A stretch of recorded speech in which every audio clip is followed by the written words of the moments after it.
Ladies and gentlemen, good evening and welcome to another episode of Trudge Report. This is a recovery-based podcast, but don't worry. If you're not sober or not ready to be sober, we talk about plenty of other things, including sports, trending topics, and a good bit of nonsense. My name is Shawn and I am your host. I am joined tonight by two of my fellow trudgers, Bill and Greg. You can check out new episodes of Trudge Report every Tuesday. Listen on Apple, Spotify, or wherever you get your podcasts. Later every week, you can watch our episodes on YouTube and Facebook, but please be sure to download on all of your listening platforms. Remember to like and subscribe on all social media outlets with the handle @TrudgeReportPod. We are brought to you by Stella Mix Podcast Management and our wonderful producer and editor, Miss Janine Stella. Gentlemen, the trio, the Rat Pack, the Three Stooges, Three Amigos, Three Musketeers. I think the Rat Pack was more than three, but that's fine. How's everybody? I'm D'Artagnan. You're D'Artagnan. Okay, well, that was the fourth one, so you do kind of look like him. That was the fourth one. Damn it. Let's start in the Midwest. Greg, how are you tonight? Oh man, I'm feeling great, man. Thank you. We're clutching on to the last desperate moments of summer up here, so I figured I'd set it off in style. You can have some hard. So. Yeah. Well, dude, we had some we had a couple tornadoes rip through here earlier this week, man. It caused a lot of damage. A lot of people are still without power. It's kind of like when the hurricane comes through in Florida, like they're telling people up here a week before they have power in their homes and stuff like that. So not something very typical for this Is Drew Carey handing out turkeys on the streets of Cleveland? You know what? I've never seen Drew Carey in Cleveland before, though he claims he might be a fraud. Here, so. Yeah, he might be a fraud. He could not a fraud. We dodged. That was a funny show back in the day. I used to watch it. It was. But yeah, it was. Looks like he's from Cleveland, but anyway, he's fake fat now too. He's a skinny guy now. He's on that Zempic. Zempic Carey. Yeah. Yep. My man. We might have to have that as a topic one day, guys. It's on the list. I know it is. I see it all the time. You're avoiding that one. Hey, I'll do it.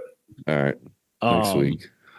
But yeah, man, went to a couple shows this week so far. I got to say, man, maybe it's just the old setting in a little bit. I don't know if I'm made for midweek doubleheaders anymore for concerts, man. It's taking it out of me. But a couple great shows. Went and saw Hozier on Tuesday night and actually like sat through a tornado waiting for that again, though. Yeah. All right. No, that was the tornado. Yeah. No, but isn't that the second time seeing him? For Hozier. No, I've never seen him before. Oh, it's Corey maybe or something. Yeah, okay. Yeah. They all saw him. He saw him in Tampa, I think. Yeah. Okay. And then Wednesday night was 30 Seconds to Mars, which we got upgraded to pavilion seats, like really good pavilion seats. And I've listened to 30 Seconds to Mars. I'm a fan of acting, so I know Jared Leto and whatnot, but man, what a great show. Like a completely unexpected, phenomenal show, very high energy. Jared Leto is like 52 years old and he's still just rocking out, man. Kind of looks like Jesus. He is a fascinating individual. I don't even know if I really like him, but it's just fascinating what he does because I didn't even know that was him in 30 Seconds to Mars I mean, I've known for years now, but for many years I didn't, and I just knew him as a really, really good actor. I had no idea. It's fascinating. Shout out to Requiem for a Dream. Yeah, Requiem for a Dream. Yeah, great film. Yeah, but no, he like one of for a show of that size, for an amphitheater show like that, for a band to be super interactive with the audience. At one point, they brought like 25 random audience members. Like he picked them out of the crowd and brought them up on stage. Let a dude like bring his wife up on stage. It was really cool. Did you get picked? Interactive. I did not get picked, but I was trying to get picked. Would you have gone? Yeah, man. I mean, listen, I'm as straight as they come, but if I get a chance to hug on Jared Leto, I'm going to do it. Oh yeah. No homo. Of Absolutely. Course, so. Yeah. Good stuff. Mr. Calloway. Hey, it's me, Mr. Calloway. William D. Mark Calloway. decided to call me 4 times in a row. Like I don't do the same thing every week. Like he's trying to call his drug dealer. Yeah, wrong number. So yeah, Callaway. Yeah, the people have been coming up to me last week or so, going, "You golf?" And I'm just like, nah. Last time I golfed, I took out a windshield, and then I realized, like half an hour after the conversation, it's always because I'm wearing this hat. So, but yeah, I wore this for you, Shawn. Shout out to you, Callaway. We're doing big things. Good week this week. One thing to note, I just came from Firehouse. They were listed as my top fast food. I think they were disqualified. They went through an ownership change. I had a long talk with the owner. I told him about the perils of my Jimmy career. He really appreciated it. I think he wanted to hire me, but I'm taking. I'm not a free agent. But he said, come back in here. He was like my buddy by the end of the conversation. I felt like my uncle, man. Like he just talks to anybody. And so it was pretty cool to feel that old that you just talk to anybody. But it was cool because it was a business conversation. So that was cool. Also, did you guys see this thing about the McDonald's ice cream machine lawsuit? No. At all? Is it class action? Yeah. So the McDonald's, everyone, the theory is the McDonald's ice cream machine's always down, right? Of course. It turns out that company was caught giving intentionally bad ice cream machines to franchises because some guy who is a genius developed a app that you could like USB into the ice cream machine. You got to look this up. And it would tell you exactly what was wrong with the ice cream machine. So what do? They try to sue the guy with the app saying you can't make it this easy to fix these.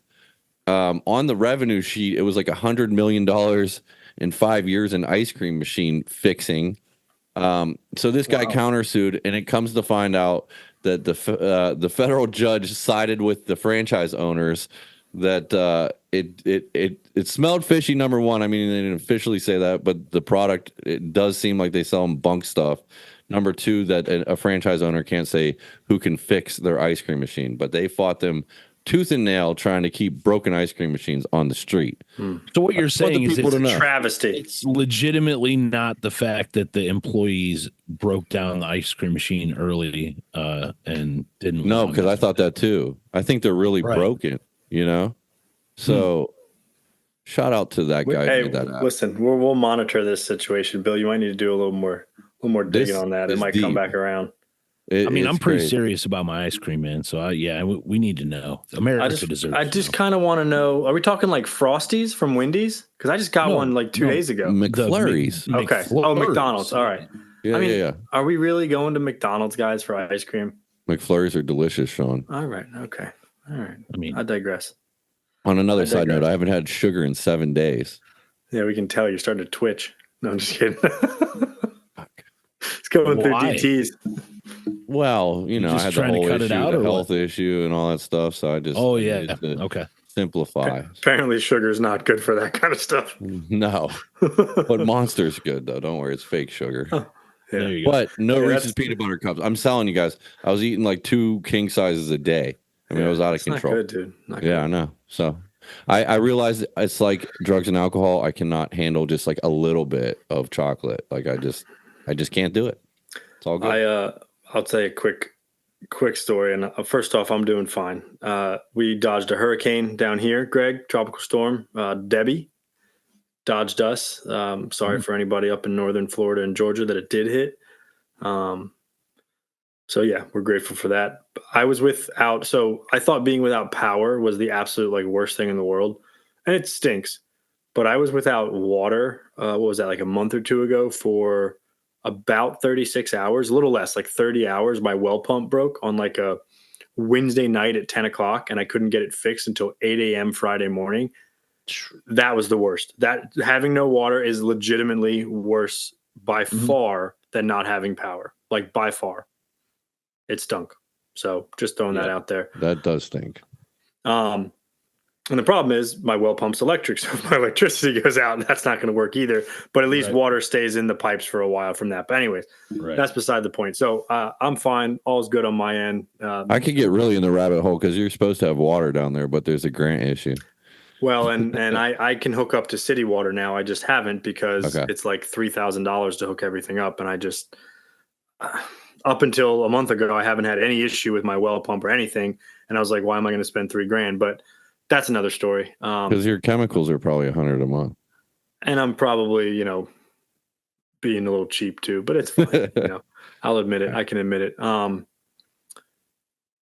The rice, I have a quick rice pudding story on the whole of like drugs and alcohol and sweets, the same thing. I was probably right around 90 days sober. I was working at the retirement home. I was waiting tables. We had some big event, and I was really just starting to really understand like obsession, craving, like can't have one, 1,000's not enough, one's too many, that whole thing. And I'm like 90 days sober, a little less. Our head chef makes this unbelievable homemade rice pudding. I think on the Sweets podcast, I mentioned I like rice pudding. And I literally had like, they were in those little like ramekin cups. So they weren't big, but dude, I'm not even kidding you. I had like 15 of them in the span of like a minute and a half. And I got so sick, and I was like, oh my God, like that's the phenomenon of craving. Like I got it. Like I truly understand. Like it's a funny story, but it's a true story. I fully wrapped my head around the concept of phenomenon of craving and the manifestation of that allergy in that moment, and possibly changed my life forever from that point. But phenomenal rice pudding. One more note too. I am really butthurt that Corey's not here. That's pun intended.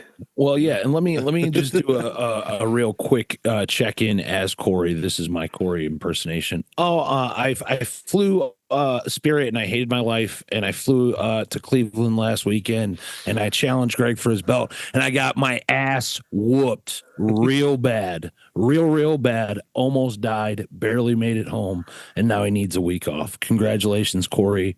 Well wishes and a speedy recovery. Corey's in a wheelchair right now trying to get to the fridge for some water. He's just hurting down there. Yeah, Greg whooped his ass. Just crawl. I did notice that episode 26 got uploaded a day early. Wow. Oh, did it? Yeah, I didn't know if that was any of you guys now that we're all managers, but that doesn't even out the late ones. It was up. I know it was updated yesterday, which is just funny. But if I loaded early, does that make us even? No. We do hope Corey gets well soon. Yes. And Greg, that was a great. That was Corey / you had a little Trump in there too, that impersonation, just so you know. It's kind of hard not to. It's kind of hard Best not you've ever seen. I can't say. So, all right, gentlemen. So, all right, a couple quick housekeeping things. We're going to do some, we're going to rank some comedy movies tonight. But one thing, I think I'm going to save everything else Olympic wise, maybe for another pod. But I do have to mention, now that we are all becoming big J journalists and we have to, report the facts. Last week, you heard us talk, mostly me, about the Iman Khalif, the Algerian boxer that was, she was purported to possibly be a man, and there was some evidence, quote unquote evidence, from the International Boxing Association, the IBA, that said they did some gender tests. She failed some gender identity tests along with another Asian person. And that they had specifically, I read a report that Mr. or Mrs. Khalif had an X and a Y chromosome, making them a male at birth. Since that time, there have been other articles that have come out. And I'm going to say this. I'm not saying what I believe is true or not. I'm just going to report what I found.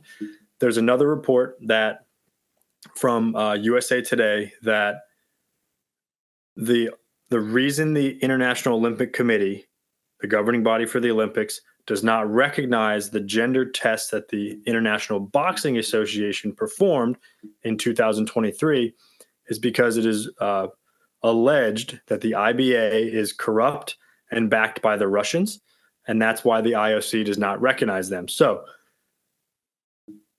it depends on what you want to believe. It depends on what, story you read, what evidence you want to dig into. So I will, I was probably a little on the biased side that this person was a man and shouldn't be fighting in last week's episode. I just want to walk that back, give a little mea culpa, and say that I'm just here to report the facts. I'm just here to report what other people are reporting as the facts, not my opinion. That's all. And there's no real, the key is that it's still disputed either way. There's Correct. No real facts. Right. There's no way to prove it. I mean, so like, unless this person's going to take a live, like blind, like literally, like we don't even know who took the test and studied it, test on live TV, like no one's going to really know, you know what I mean? Right. Correct. Like, she hits like a dude. And she won gold. And she won gold pretty easily. That's a bad man right there. Yeah. Today she won gold. And God bless her, but if she really is a woman, like, God, that's a tough break because she does not look like one. Well, I mean, but God bless. some of those athletes don't. Sorry. I think the big thing. In all fairness, she's going to make a lot of money fighting Yes, Michaela Tyson. yes. You heard about that fight coming up, right? Perhaps. All right. But no, like I think the important thing is here on the Trudge Report, we not only like to be as accurate as possible, but we're not out here to spread messages of hate or anything Correct. like that, and that certainly wasn't what we were doing last week, even though I think maybe we were a little passionate about what we were talking about. Because everything that I've read does say that she's a girl, that she is a woman and she was a woman at birth. And I've read several different articles. I read your USA Today article. I just read one by the Sporting News that says the same thing. But there's also she failed chromosome tests. So she has some kind of genetic disorder that is causing her to have male chromosomes. Certain male chromosomes, right? The XY, and probably even though the IOC doesn't test for it, gives her elevated levels of testosterone. Right. Which is weird that the IOC wouldn't test for testosterone because I don't know. It is like the test for number everything one else. Yes. performance enhancing drug. So I wouldn't understand why they wouldn't check test levels, but I digress. I think that if she has unnaturally high test levels for a woman, it is still it is an unfair advantage when she's competing against other women, and I think that's something that we all got to take a look at. But hats off to her, she won the gold, so hats off. I'm going to table my other take. It's we on the Trudge Report here, we also try not to get political, and it might be hard to report that one without it. So let's just get into the. Well, I just want to say one more thing. Google is 100% biased too, and people need to be aware of that. Like that Google, the algorithm of Google, is 100% biased. Oh, for sure. Like if you look up that chick's thing, it's all like I'm not gonna say what, but it all is one way. You know what I mean? So people really need to be aware of. Like just because you just Google something now, because it didn't used to be like this, doesn't mean you're getting facts. You know what I mean? So you have to look at everything source. You can to get outside the box and find as many real resources as you can in all things in life. You know what I mean? Because this internet stuff is not cool anymore. It's like, and I think that was my biggest gripe last week, is it wasn't necessarily because it was like, okay, well, what are the facts here? And that's the biggest problem in itself, is we do not have a reliable source. When we were all growing up, the news was the news. They reported what was going on. Right. And on a pretty factual basis. And when they were wrong, somebody was in hot water for it and they had to walk it back the next day or something like that. Things have changed drastically since then. So indeed they have. I personally tried to because my thought process was, all right, find the original articles from the original disqualification. Can't even find them. It's like they're scrubbed. So you know what I mean? That's fishy to me. Like if they really are, if the IBA really is backed by the Russians, then it's a really good chance that they're a corrupt organization. I know, but I've heard that, people were backed by the Russians on some bullshit before. No, so for excuse sure. me for being a little skeptical on that that narrative. It's like anytime something's bad, oh yeah, they're backed by the Russians. Yeah, it's like, yeah. Well, IOC's probably backed by like fucking French weirdos. So I don't know. Speaking of weirdos, and again, I know we got a segment to get into. Sorry for anyone listening that's from France. France. Today was the first day I ever learned that breakdancing was actually part of the Olympic games and competition. And listen, I tried to watch it for a little while. I laughed. You know what? It should go on my list, my comedy list, because it was funny as shit watching it. I'm all in. Chick was doing the Pee Wee Herman, dude. I love it. Was so weird. And here's the deal. The Olympics, right, are supposed to be like, okay, yeah, I get it. Like, Shawn, you can golf. I've seen Bill play basketball. He can hoop. Okay. But you guys, you sit there and watch, you guys, you're not on an Olympic level. Okay. Maybe in your own minds, love you to death, both of you, but you're not on an Olympic level. These people doing this stuff, first off, some of these moves look like when I lose something under the couch and I got to like maneuver around underneath my couch to get what I need. That's what some of that looked like. And furthermore, I can tell you right now, I can go about 12 miles into East Cleveland from here and go to any corner store around and find about 6 of these dudes that'll break dance the breaks off of these kids that are in Paris. So I don't know. It's just like, what are we doing here? Like, dude, Greg, the break dancers when I used to DJ like were the biggest buzzkills ever. Like, because I was an alcoholic, so I wanted to drink and party. These guys clear the whole dance floor. I mean, they're kicking shit over. Like you don't even feel like you could walk to the bar. Like they're kicking the DJ table, and they're so into it. all the God chicks bless are them. leaving. Yeah, all the chicks are like, what the fuck?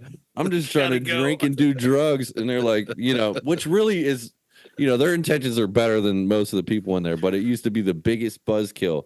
I used to be like, man, I hate these guys, man.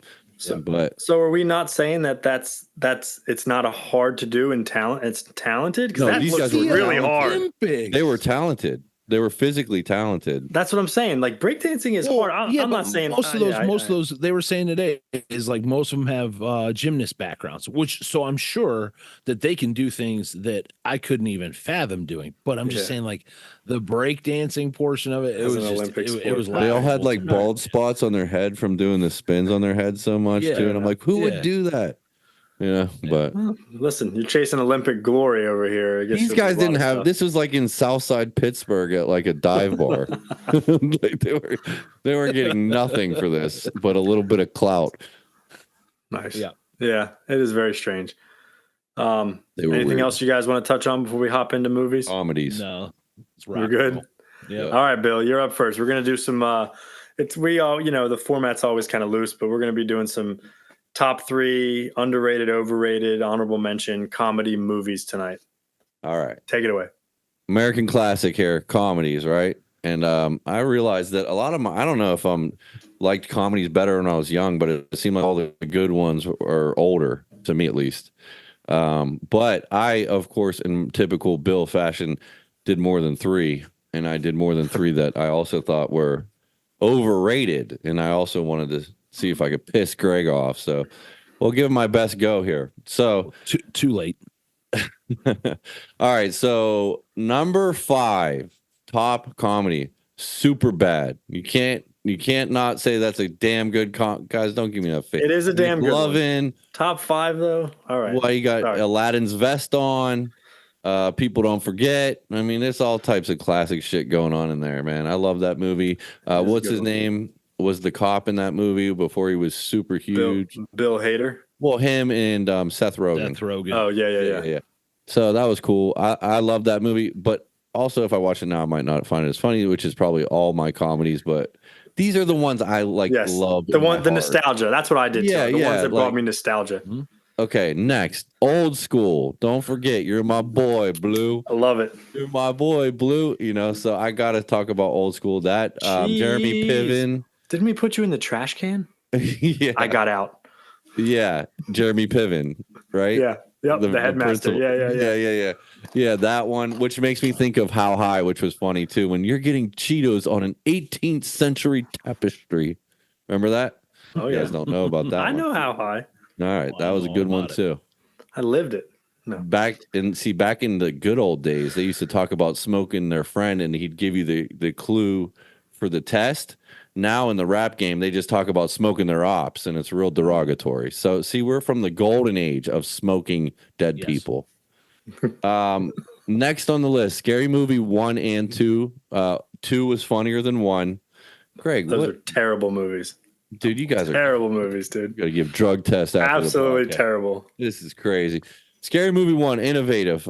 Made fun of all the other scary movies. I never saw that before, guys. You know what? Innovative. I'll give you that because you're right. That was the first of its kind. Still stunk. Wayne's Brothers. It's called satire. It's existed forever. It's not innovative. Not in that format, Greg. That was full Hollywood production, and it made fun of like 10 different movies that were corny, And Scary Movie 2, Greg, come on, grab my strong hand. Come on, man. I mean, that's the best part. Dude, when he stuffs the turkey, and he's and when they're in the basement, the guy with the bad legs, and they're making fun of each other. I mean, that's good. Yeah, I love it. Want some white cake? He's like, I love that movie, dude. That dude is freaking hilarious. So my 1 and 2, kind of I'm gonna have to go Dumb and Dumber 2. Dumb and Dumber to me is all time. Like I know every word in the movie. I've seen it many times, and I will say this: Jim Carrey, '90s Jim Carrey movie are all up there as well. Did we just lose Shawn? He doesn't. But we gained Janine. Oh, beautiful, wonderful. So, all time, Jim Carrey, all time best. He made that movie completely great. I know that movie front to back, like the back of my hand. What's your favorite line? Swami, Sammy, look at a briefcase. my absolute favorite. Big gulps, eh? All right. Well, see you later. That's a good one, dude. And when he comes out with the cowboy hat on, he's like, I don't got any money. And he comes out of the grocery store with the cowboy hat on, like the dumbest shit ever. Says the old lady robbed him because he left his wallet in the nudie mag thing or whatever. Yes. You sold your dead bird to a blind kid? Yeah.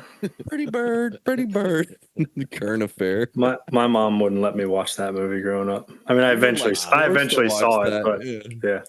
Yeah, that movie was great, man. Like everything. I got something better than money. IOUs. Lamborghini Diablo, 190,000. Might want to keep that one.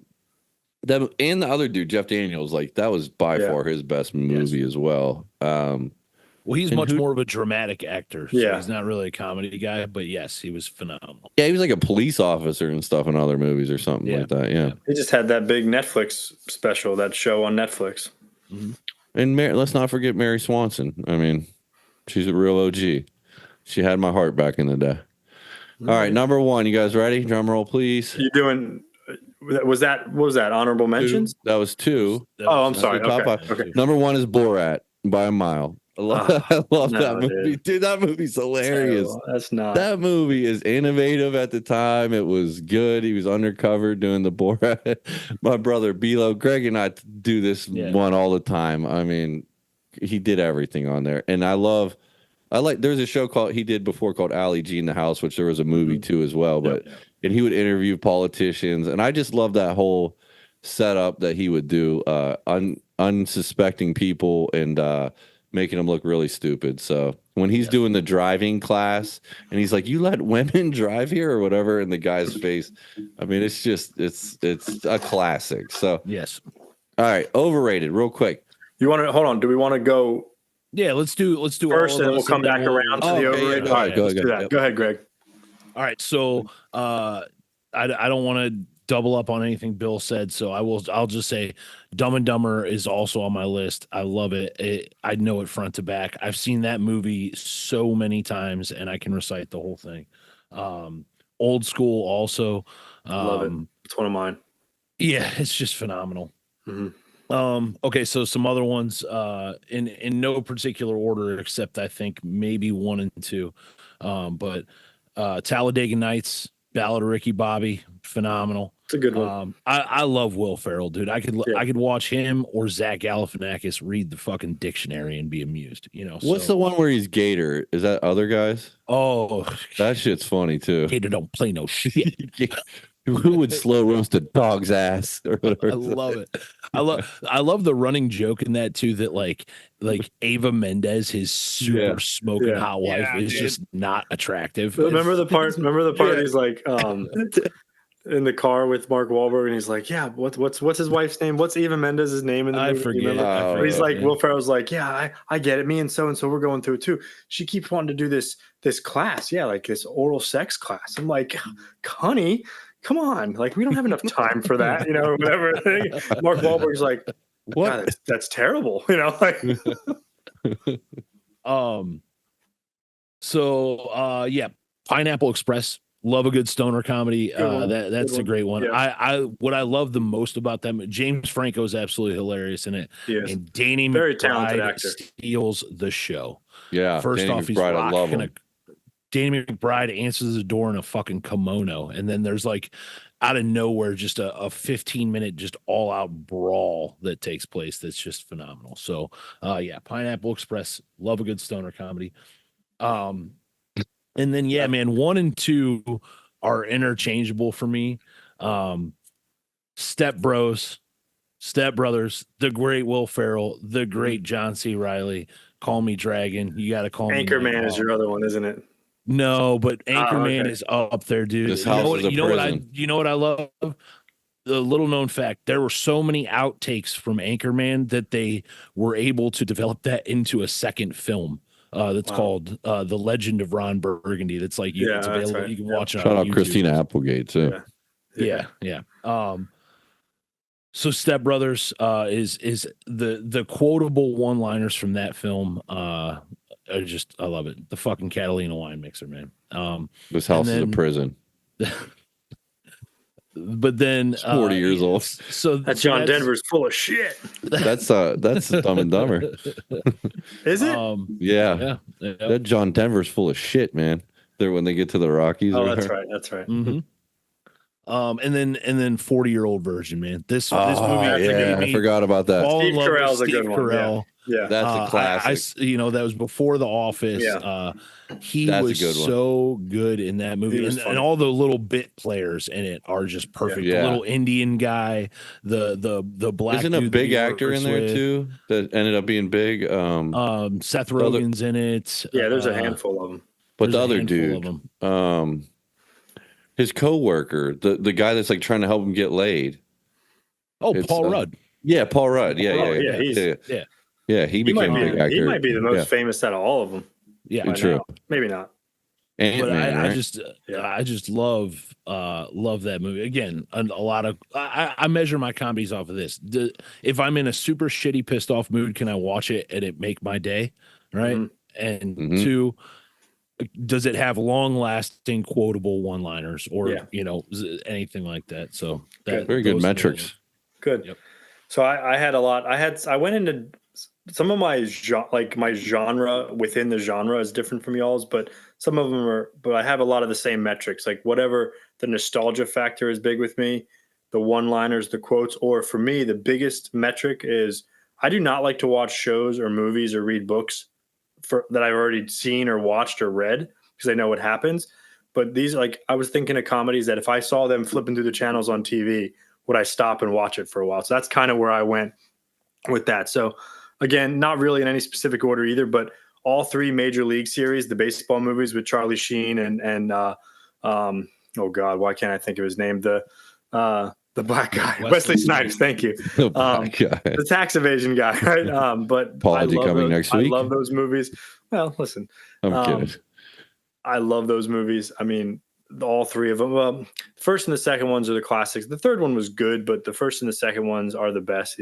He says to Charlie Sheen, the Ricky Vaughn or the catcher, Rick Vaughn, but the catcher, Rube Baker from the second one. They're in the bullpen, and he goes, he's like a simpleton Midwest white dude, catcher that can't throw the ball back to the pitcher and has to like read the porn, but like the actual like bios of the women, not the actual porn. He's got to read the bios and like repeat it out loud to throw the ball back to the pitcher. And but he's in the bullpen with Ricky Vaughn, and the girl that Rick Vaughn's seeing is like hanging over the bullpen, and she's like yelling at him. And Rube Baker goes, "Women can't live without him, and they can't pee standing up." And he's just like looking at Rick Vaughn, and Rick Vaughn just like, what the fuck? But then the announcer, which his name's escaping me right now, but Bob Eustace, I think it was it Bob Eustace? Yeah. He just passed away. Classic movies. All the Austin Powers movies are hilarious. Those are classics to me. If you want to talk about quotable, my dad can quote those movies. He loves the Austin Powers movies. It's hilarious. I had old school on my list. I love Old School, one of my classics.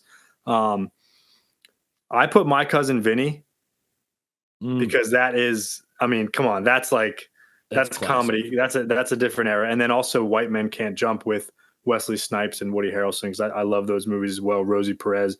I think those movies are hilarious. But one of my favorites, well, two of them, Spaceballs is another one. That's a good one. Come on, that's a classic. Rick Moranis. Right? Funny, she doesn't look like a Drew. And they all kind of some helmet or whatever. Yeah. Let's comb the desert. But you talk about stoner movies, the original classic stoner movie, Dazed and Confused. Oh, Dazed and Confused. Dazed and Confused, dude. With Ben Affleck's in it. Remember, Ben Affleck plays the bully. The bully. Matthew McConaughey, young- right? Talk a about young, quotable. But like, is that funny though? Like A young hell, serious absolutely, it's funny. Maybe I was just younger. It's and I didn't really- hilarious. It is. Yeah. It is not for like teenage me. It wasn't until I got a little bit older. Yeah, But yeah. it is absolutely hilarious. Like I think it's hilarious. And it's got a little bit of heart too, because it's all about Exactly, like it's the end of high Fighting school. the It's man, like the end of an yeah. era, and they're Yeah. all going on to go to college or whatever they're gonna do. You know. Says, "Are you cool, man?" I think so. No. Are you cool, man? Yeah. I don't know. He means, do you get high, man? He's like, no. Be a whole lot cooler if you did. Man. It's not so much You gotta love the what's his name? dialogue. The It's Texas not so much guy. the dialogue, but it's the like the characters were perfect in that movie. Yeah. Like they played those characters to a T. So those are I just remember my palms sweating from watching that when they were about to paddle that dude's ass or whatever. Yeah. Like, Jesus. And then the young kid gets laid at the end of it, too. Yeah. Like, come on, man. Every kid's It's a dream. good But, movie. Yeah. I will not talk about sitcoms. We'll save sitcom comedies for another episode. So, all right, back to you, Bill. Two things. I'm real sorry. quick. Billy Madison also was one of my. Oh, that's a I classic. love Billy Madison. So, And Happy Gilmore's a classic. But number one is, did you guys ever see The Dictator? Yes. That movie's pretty funny. I mean, I don't know if it made my list, It but doesn't. Borat tops it for me for him. His other movies don't. no, not The Dictator. The one where they go to interview it's James Franco and they go to interview Kim Jong-un. Oh, The Interview. That The is Interview, funny, yes, dude. yeah. That movie is funny as hell. And then that's probably the funniest movie I've seen in sobriety. You guys name stoner movies, and I have to say that Cheech and Chong. that's a Up in classic. Smoke is a classic. I never thought. Yeah, that's a classic. It was like Half-Baked just as well. before my time. Half Baked was pretty good. Maui, wowie. So anyway, so we're gonna go most overrated, right? Yeah. So I only had one really for overrated. So you guys go ahead. I got Anchorman number on really? the list. I love Will Ferrell. I know his whole thing with being indulged in the character and all that, but I just thought it was a little corny and not that funny. Wayne's World, not really that funny to me. I didn't ever really get that one too much. Hurts me to say this one, but Beavis and Butthead, I think just the whole thing. Another one of my mom wouldn't let me watch. It wasn't that funny. Like, I don't know. And maybe I thought it was funny when I was like 10 or something, but when I was a kid. I never did. Yeah.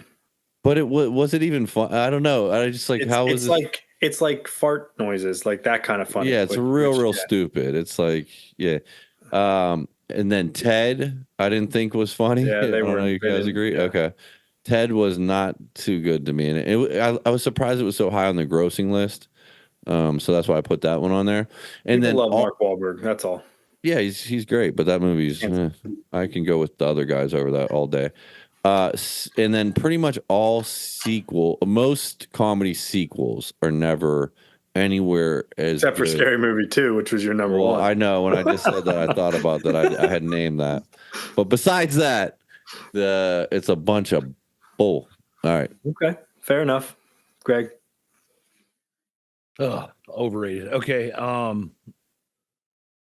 Probably. Well, all right. So I'll say anything where they make Seth Rogen the star, and I know that's a hot take for a lot of people.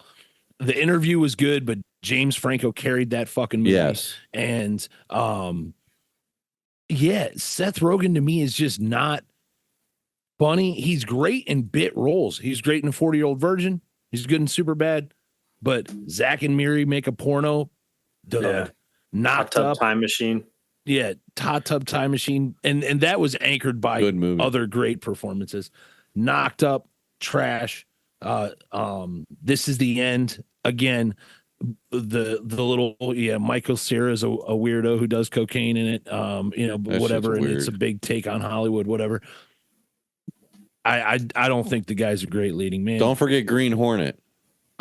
Yeah, but that was a terrible movie. Yeah. Greg said, he's not a lead. Like he's just not. He's not a lead. He's not a lead. He's not a lead. I think he's plugged in though. That's like kind of probably how he got that. Yeah, and I don't just mean because he's Jewish. I think he. I mean he's actually a great writer too. If you look at some of the credits on not even just comedies, but Right, he does other dramas stuff, and some other stuff. Like he writes okay. very well for that stuff. So hats off to him and that stick to the pen to pencil guy. And then Rush Hour, man, and all of its sequels, but really the first Really? one. Rush Hour Yeah. 1? Yes, I love you, Rush you Hour. heard exactly what I said. Jackie I loved Chan, it. stick to martial arts, dude. And Chris Tucker's not a funny guy to me. He's just not funny. Never has been. Never will. I thought the two of them together were Holy funny. I don't really like shit. Chris Yeah. Tucker. How do we not mention Friday? I mean, and he's hilarious in that movie. They're all- He is hilarious in Friday. I will say that. I thought And then Next Friday was better. He rejected Next The one Friday. with that's what I'm saying. I thought that Yeah. one was the best one out of all of them. The one without Chris. Yes. They're all I great. think the second one was the best, and I actually think the third one was better than the first one. The third one's good. What's his name that recently passed? The dad who would always take the stanky ass. John Witherspoon. Yeah, that dude was funny, man. Guy was a classic. Cat Williams in the third one. Is that it, Greg? Are you done? That'd be it. That'd be it. So there's so many. Like once we open the can of worms, I could go so many different directions with so many different comedies, but I won't. I love golf. I think Caddyshack's overrated, guys. I truly think Caddyshack's overrated. It's not that funny. It's funny, but it's not like it's just not that funny. I agree. Yeah, no. I'm glad you said that. I think actually Cheech and Chong's were overrated. I'm coming from a stoner, and I think part of it was just kind of before my time. Like they were already out and popular when I got to that age. So I just never really sunk my teeth into it. Napoleon Dynamite. Yeah. Even though like the first time I couldn't not watch it. Like I couldn't take my eyes off of it. So bad. It's so overrated. Like it was so bad. It was somewhat good. And that's really it. I mean, I didn't think Office Space was that funny. I really didn't. And that's like a classic. I just didn't think it was that funny. I would have said the same thing about the first Friday as well. So there's a lot of different, I mean, I could go overrated with this bunch of it, but that's all. So it's a pretty good list. I completely disagree about Friday, though. I mean, that is I think the first one was the best. No, I just think it's a classic, though. I don't think you can even. I think they're like kind of in their own stratosphere. I think Mike Epps is hilarious. I think Mike Epps is way funnier than Chris Tucker. So I would say that, but I think Cat Williams. Hi, Miss Parker. Cat Williams is funny. Oh, Cat Williams is hilarious. He's a funny dude. They're all good, I think, all three of them. But all right, fair enough. Are we hitting underrated now? Oh yeah, we can. Let's just go around quick. I didn't even have any really for underrated. So go ahead. Just tell us what you had. Go ahead, Greg. You want me to go? All right. The Golden Child with Eddie Murphy. It's a classic, in my opinion. Not a lot of people know it. It's from the 80s. Probably the best thing he ever did. Half Baked. Doesn't get a lot of love. I love that movie. We already talked about it. I mentioned that one. Yep. Idiocracy, which is kind of like a horror. It's kind of like a horror film now because it's so much of it has come true. If you look at where we're at in today's society, right? But my top two. Oh, I got a good one. Go ahead. My top two. A movie called Very Bad Things. Not a lot of people know that this is. That cannot be considered a comedy, dude. No, it was before The Hangover. It sounds like a rom-com. So it's Jeremy Piven, it's Jon Favreau, Christian Slater, Cameron Diaz, and basically it's four dudes that go to Vegas for a bachelor party, end up bringing a hooker back to the hotel room, and then they accidentally kill her. The corkscrew, the wine or something. The coat hanger. Oh god, it was. It's a horror movie. It is. It's not a fucking comedy. It's great. What the hell's wrong with you, right? Go out and watch Very Bad Things, especially if you're under the age of 18. All right. And then What About Bob has got to be one of the most criminally underrated comedies of all time. Bill Murray, Richard Dreyfuss. Bill Murray plays an unhinged human, and Richard Dreyfuss is his therapist, and Bill Murray follows him around. What's it called again? He's on vacation. What About Bob? Okay, I've heard. Hot take: Bill Murray might be overrated. No, underrated. Norm Macdonald. Norm Macdonald. Norm Macdonald Bill is Murray one of all the day. funniest guys. Yeah, of all that time. guy. Bill Murray is a national treasure, dude. What was his Groundhog Day? I mean, what do we? Peter Venkman? Everything From Ghostbusters. He was pretty. Yeah, he's overrated. The only good part about Caddyshack, Bill Murray. All right, so not Come might he on. be overrated? He definitely is overrated. Oh, All right, underrated movies. Number 3, Grandma's Boy. Don't be sleeping on Grandma's Boy. That was a funny one, Greg. You know that was funny. yes. Have you guys ever seen Rocket Man? Yes. With dude, that movie is funny, dude. Wait a minute. Are we talking about the Elton John biography? No. I'm talking about the movie Okay. with the dude from. He's the cop in Dumb and Dumber. He's in Half Baked as well. What is the guy's name? Hold on. I don't know. His Oh, name. yeah. I know who you're talking about. I know who you're talking. The guy who kills the horse in Half Baked. Yeah, I love Butternuts. Okay. Butternuts. You are not a Butterstuff. fish. You are not a fish. Anyway, he did a movie on his own, like a standalone, where he was the lead for the full movie called Rocket Man. I might even be messing that up, but I'll figure it out, and I'll do my mea culpa next week. And the number 1 most underrated movie in comedy is Freddy Got Fingered by a mile. I mean, that movie, Tom Green. You gotta love my man Tom Green. If you were like our age though, during the time of Tom Green's like height of popularity, This like shit was funny. oh, it was so hilarious. Harland Williams, and he's actually in Freddy Got Fingered as well. He's the friend or whatever, but he does the Rocket Man movie as well, which might be stupid now, but 15 years ago it was hilarious to me when I was at rock bottom. When you were getting stoned yourself, rocketed yourself. I was getting rocketed. All right, yeah, boys. that's all I got. Sean, you got any? I got none. No, I didn't even. I don't know why I didn't even think to do underrated. All right. So, all right, gentlemen. Bill, why don't you present the recovery topic? I'll go first, like we talked about. But why don't you present, because it was your idea? Just tell us what you had in mind. Well, it was a home group member's idea, but I kind of ran with it. So yeah, but we're talking about the kind of purpose beyond the purpose. The purpose, you're helping people out, and you are now like, all right, what about the other 7 free hours I have a day? What do I fill those with? So yeah, good, love it. All right, so I'll say, let me start off by saying this: being of service to God encompasses like all of it, right? And you could say that like, oh, my purpose is AA and I'm being of service to God's children. That's absolutely true. It's one of my primary purposes in life is to help the next sick and suffering alcoholic and addict. But to take what Bill's, I think his idea is my purpose is to be of service to God. And this is in a nutshell, in every facet of my life, at the grocery store, in my professional life, in my family, right? Because who deserves this more than my family? That kind of stuff. So for me, my recovery settings and group gives me a whole bunch of that truly is one of the things that drive me today. Outside of that, one of the things that recovery and the ambition that I've gained in recovery, maybe I always had it, I just finally fine-tuned it to the right direction, is I wanted to seek more in life, and I wanted to do more, and I wanted to accomplish more. So mine starts in, going to college at about a year sober and taking about a 6-year track for a 4-year degree because I was just going part-time. And my mentor said, hey, you're only in a rush with yourself. Like, do your thing. I started, I was working and I tried some full-time class. It was just a lot. It wasn't that I couldn't do it. It was just a lot. And I was doing some other stuff, in the recovery community as well, and just learning how to live again. So I did that. Then I got a graduate degree. I got a master's degree in a field of study that I'm very passionate about.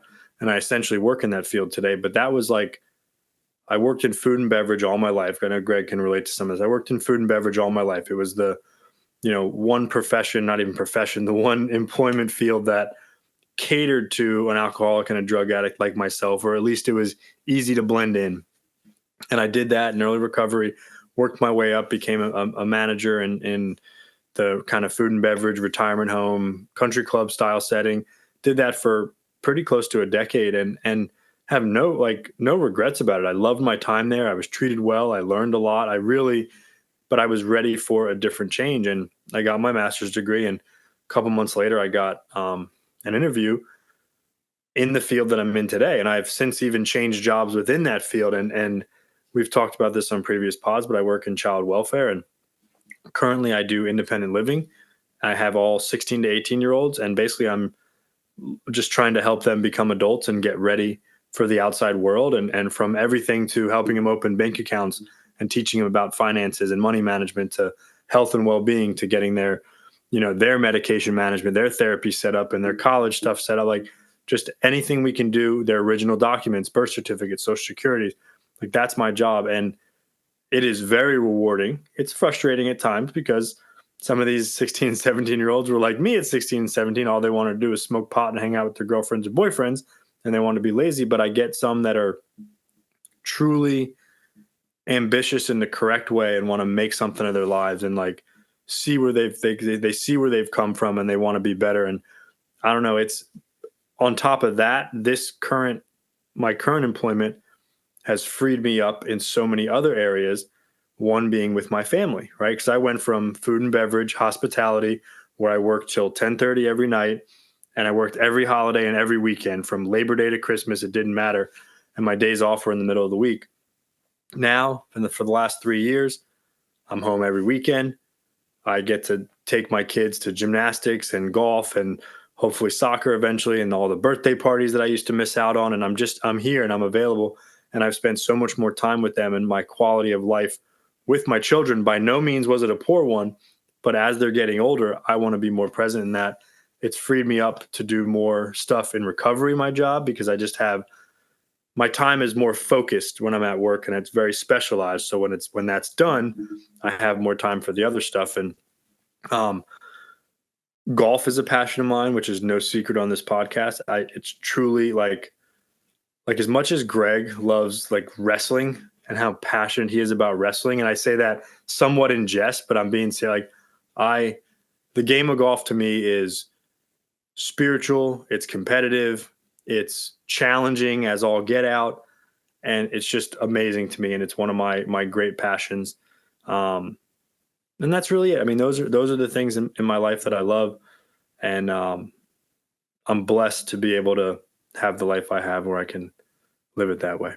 So that's it for me. I think, Greg, you're going next. Awesome. Thank you, Shawn, and thank you, Bill, for the topic. Yeah, I think something to be said is that I know for myself early on in recovery and even for the first like year or two, you get busy just kind of learning how to live again, learning how to do things, and like Shawn was just saying, like being an adult all over again. And I think that sometimes for some of us, and certainly I experienced it, you can kind of get like stuck in the just the daily rhythm of, okay, I'm going to go to my recovery groups. I'm going to get up, I'm going to pray, I'm going to do what I need to do for my own personal recovery. I'm going to mentor others. I'm going to go to work. I'm going to pay my bills, and then I'm going to go home at the end of the night, and get up and do it all over again the next morning. And sometimes certainly for myself, like you can start to fall into a rut, so if you, and something I had to ask myself was like, did I get sober just to do this? Right. And the answer was no. And as much as helping other people and living the best God-centered life I can fills my cup for sure, and makes me a worthwhile human being to be around and to be helpful to others. It's not enough for a guy like me, right? I need something more, because I get comfortable in a routine, and then next thing you know, I'm like, oh, why am I depressed? Why am I short fused and want to snap on people and stuff like that? I'm doing what I'm supposed to be doing on the recovery end of things. Like why am I being a dick? Essentially, for lack of a better term. And so it is about, we got sober so that we could live a life like a lot of people talk about, like the literature talks about, like a life beyond our wildest dreams. And so, yes, finding something you're passionate about. I've done that time and time again, right? And I like, what you were talking about, Shawn, what you do for work now, which is awesome to see you, like, kind of like when I met you, you were working at a nursing home, and to see you kind of, work your way through that and go back to school and get an education has been awesome. To watch Corey do that as well. I know he's still doing it. He's still in the process of it, but it was for the question mark, but no, I'm just hurdles kidding. I'm that kidding. he Yeah. had to, well, no, No, but I know. he had to jump through some hurdles because of his record Yep. to even get signed up for school, Yep. so hats off to him and to a lot of those people that do it. I am one of those people that dropped out of college early, and I have thought many, many times, I haven't put the wheels into motion yet, but I've thought many, many times about just going back and getting my degree. I don't know what I would do with it at this point, with a degree in criminal justice, because I've missed the boat on some of the stuff that I did have planned, which was, law school or going into the FBI or something like that. But a lot of people say, dude, like, it's never too late. So that's what I got my undergraduate in, is criminal justice, and I'm somewhat in that field, but yeah, it's a broad field. It is. There's a lot of different options in it. So, it is something that I've kind of toyed with here and there. But yeah, I think that for myself, one thing that I really did enjoy, and something I do try to carry over in some of my volunteer work up here, that I really have kind of, COVID kind of screwed a little bit of it up, and it certainly made things a little bit tougher. But I do like to volunteer, and especially, with working in the local homeless shelters and stuff like that, and being around kids or adults, that just need help. Sometimes they just need an ear so they can talk to you, which is cool. But for me, like when I worked in treatment, one thing I really enjoyed, and probably the one thing that I felt like I was qualified to do, and that I really excelled at, is spending the one-on-one time with the clients, like while they were outside of the treatment center setting and back at the houses, and just teaching them that kind of stuff. Like, how do we balance checkbook? How should you dress for a job interview? How should you shake a man's hand when you're looking him in the eye? Yep. How do you make a resume? How do you, start to rebuild your credit? Like all those kind of things, that a lot of regular adults take for granted, but people like us that spend a good amount of our time just burning our lives down, that kind of stuff is challenging for some of us. So anytime I can impart that kind of wisdom is awesome. But yeah, as far as my hobbies go, man, like, and again, like things that I do get passionate about. Yeah. Like, yes, like wrestling and movies and pop culture stuff. And like, yeah, that's all fun for me.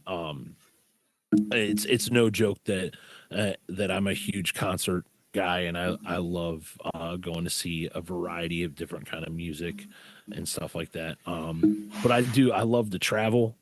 And the more I can, I'm one of those guys, like, spontaneously, if I can, and I can get a little bit of time off work, I'll jump in the car and I'll go wherever, and just to get out and see the world, man. Because for so long, I know for me, and a lot of people like us, we spend our days locked away inside a room, getting high and just not seeing the world and not seeing the beauty in it in a lot of the small things. So that's important for me. And I also I like to write, man. I always have, but obviously that was another thing that, like, kind of took a big dive and certainly on the back burner for a long time. But yeah, I like to write. I don't know if I'll ever publish anything. Some of it's stories, some of it's in the format of like some partial screenplays. Some of it's just poetry or song or whatever you want to call it. So I don't know if it'll ever see the light of day, but I enjoy doing it. I enjoy going back and revisiting it, kind of hammering on it. And yeah, so that's me. Very cool. You should put some of that stuff out there, Greg. I agree. We'll see. What have we got to lose? No fear. That's right. Billy D. So first time I heard this saying, 5 years to get your marbles back, 10 years to play with them, I was like, this is a bunch of horse shit. I've got like less than a year. You know, these guys are trying to fuck with me. And I was like, I'm going to play with these marbles. Next year, Bill. Next year. It's a real thing. You know, 5 years to get them back, like 5 years to get into like a real rhythm in my own personal psyche, I think. And 10 years to play with them, I hope, you know. So, you know, for me, Greg touched on it, you know, going from, and my idea is this, like going from, for me, someone who could not shower, you know, like literally didn't know the process of shower, not the process of laundry or making the bed. Yeah, making the bed was way behind. And was homeless for a long period of time. I had no clue what ambitions of anything I wanted to be, because my only ambition was chasing heroin back and forth over Pittsburgh all day long for multiple years in a row. I'm also a guy who, Shawn mentioned independent living. I was the guy, like I was dying to get into independent living, never got there, ran away from the group home, 10th grade education, did get my GED. So I never completed any of that stuff. So you get out of this, you escape hell, you get some of your sanity back, you start helping other people. I'm in the halfway house for 2 years. That really kind of built my esteem for leadership, and saw that I was tasked with being in charge of 80 people at 90 days sober. So obviously I ego tripped off some of that, but like, you know, over time I did learn to kind of harness that and become the leader I wanted to be. So then I get out of there, and then I spent, like, I'm just going to be real, like I spent over a year playing DFS. Like I thought I was going to be a pro DFS player, which is like FanDuel Daily Sports League. I was successful. There was a year I won $20,000 net profit, you know what I mean? Which was even worse for me, I think, because it just kind of compelled me to do it more. And as that pressure built in my head that I thought I was going to do this for a career, I really spiraled. I think some of maybe my isms kind of things and all those things, like, and I soon realized like I'm getting off of work and I'm spending another full job, another full workload doing this. You know what I mean? I also realized when you win, they take 40% of your winnings. When you lose, you can't even write it off.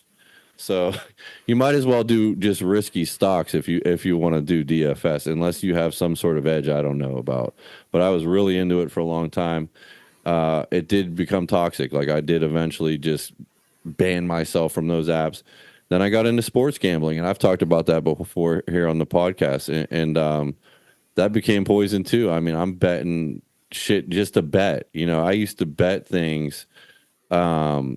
And I had to really think about this. I would bet, and this is because I didn't know where my purpose was, but I would bet to just tell, I'll use, you know, Greg is just an example, just to tell Greg or Shawn, I won that bet. Did you see that? I called that. It wasn't about the money. You know what I mean? In fact, when I won, I'd double up on something else stupid. It was completely like an emotional process for me. It was not a logical process, and it was completely like an intellectual pride kind of thing of like a flex, you know. And that's the worst kind of gambler you can be. There's the luck, they say there's the luck gambler, and then there's the guy who thinks he has an edge, and the guy who thinks he has an edge is more likely to have that's the most dangerous. Yeah, right. And that was me. That was who I was. You know, I spent years wasted down the drain with shit like that. It didn't hurt me bad financially, but it hurt me bad like the amount of time I put into it. Like I'm constantly looking at these things and the wind direction and you know, Soldier Field or something, you know, and the grass type and this bullshit, you know what I mean? And I'm like, dude, like, even if I could do this, it's not what I really want to do, you know?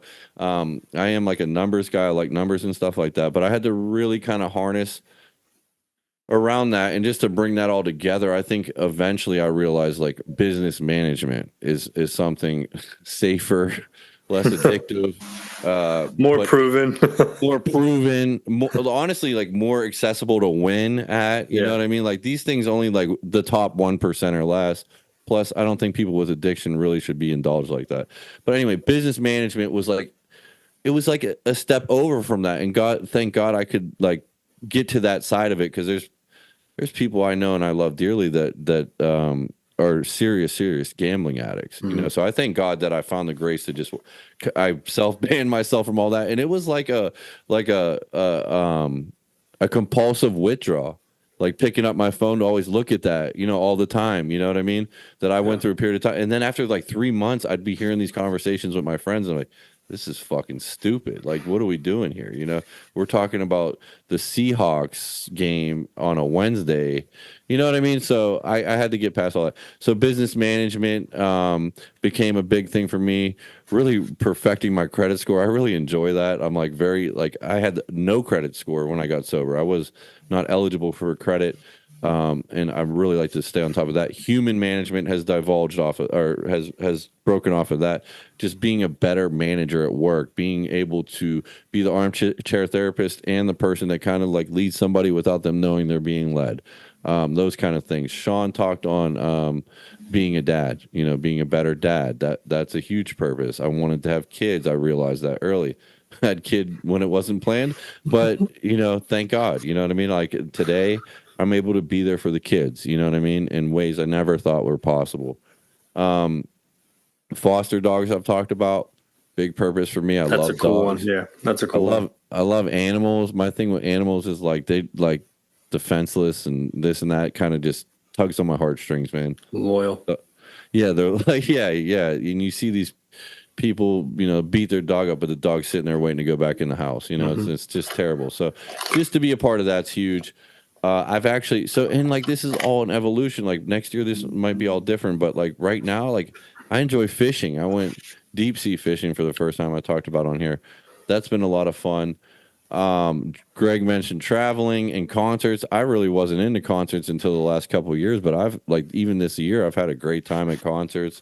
Learning in general, I've always got my head in some sort of self-help or mentality thing that I'm trying to just learn and improve on myself. I think that's an important like cognition for people to have. You know, if you can get 1% better every day, that really is a compound effect. Just anything as far as that's, I always have some open self-help type of thing that I'm looking into. And I know you guys do that too. And then, I don't know. Who knows what's next? It's exciting to think about what's next. Skydiving, golf, maybe back in the music scene. You just never know with a guy like me. I'm DJ DeLuca. I'm real mysterious out here in these streets of Stewart. So it's going to be exciting no matter what, you know, and to like see my kids get older and kind of like harnessing what they like. That's a cool thing. Healthy things to do, you know? That's a cool thing. Yeah. Kids are getting old now. Like they're starting to know what they like and what they want to do. That is a cool thing. And if you're new, because this is like kind of like a new person thing, and you've gone in that phase where you're at that wall, nerd out. You know what I mean? Pick the nerdy thing. Like study chess. You know, like read poetry. You know, whatever it is that you're into, nerd out. Like someone told me this once in rehab, and I fucking hated him for it. But boy, was it true. This therapist, he looks at me, he goes, dude, just embrace your inner nerd. You know, like he saw that I was smart, but I was, you know what I mean? Right. And I could never get over that wall. Like just nerd out, dude, and just, you know, follow your heart. One of the things, this is a really good topic, especially for the new people and even for us to rekindle this. But Greg and Bill, this goes for you too. But dude, you would love college. Like whether I ended up using my degree or not, going to college and engaging in those conversations and those debates sometimes and those topics, especially for like I did criminal justice as well. I got to work on with Martin County sheriffs on trying to help them solve cold cases. That was one of the last classes I took for my undergraduate degree. We had 4 groups of us.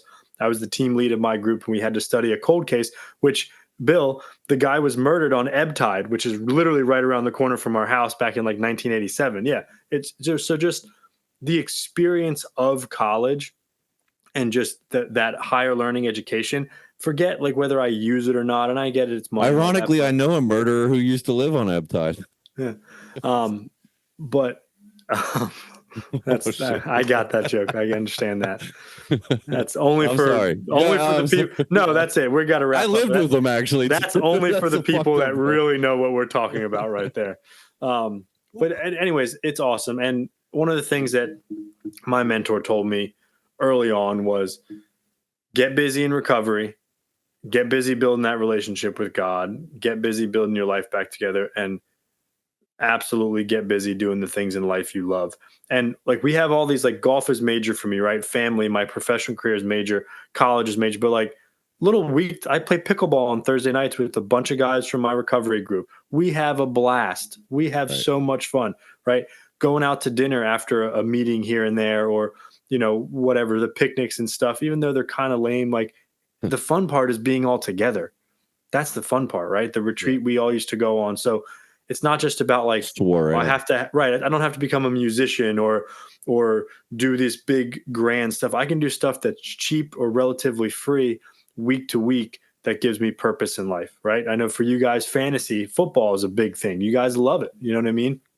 And it brings everybody together in camaraderie. So anything in wrap up, guys? No, I'm good. No. We covered That's it.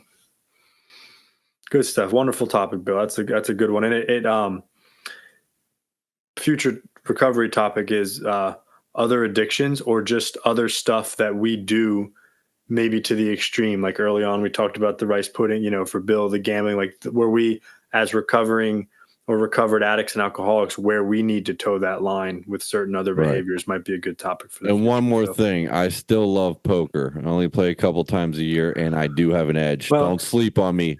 We also went to Vegas for your bachelor party, just so you know, and I had one of the greatest times of my life. So, and I don't like gambling any more than I did when I got there, and it wasn't a lot, but I had a lot of fun playing roulette. So Shawn chased down every roulette wheel he could find in Vegas. I walked out of Vegas with $5 extra than when I started. I'm good. That's amazing. I'm satisfied.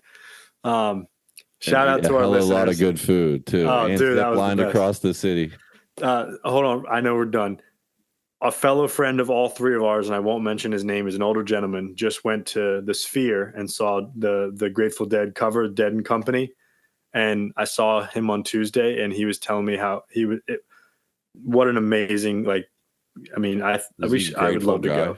A couple people I know have gone to it, and they said it's unlike anything you've ever seen. And one of my podcasts, they were talking about seeing fish there, just unbelievable. Anyways, so I think they're doing a rave there or something too, like an EDM thing. They're doing all kinds of stuff there. That'd be a trip. Shout out to our listeners. Please like, follow, and share on all socials at Trudge Report Pod. Email us, trudgereportpod@yahoo.com. As always, send us any ideas for topics, requests, question, comments to any of these handles. Anything you like, don't like, or want to see or hear us talk about. Remember, we are here if anyone, anywhere wants to talk about recovery and our experiences, or if you're just struggling with something you need to talk. Corey, feel better. Thank you again to Janine and Stella Mix Podcast Management. Good night. God bless, and may you trudge the road of happy destiny. We will see you next week.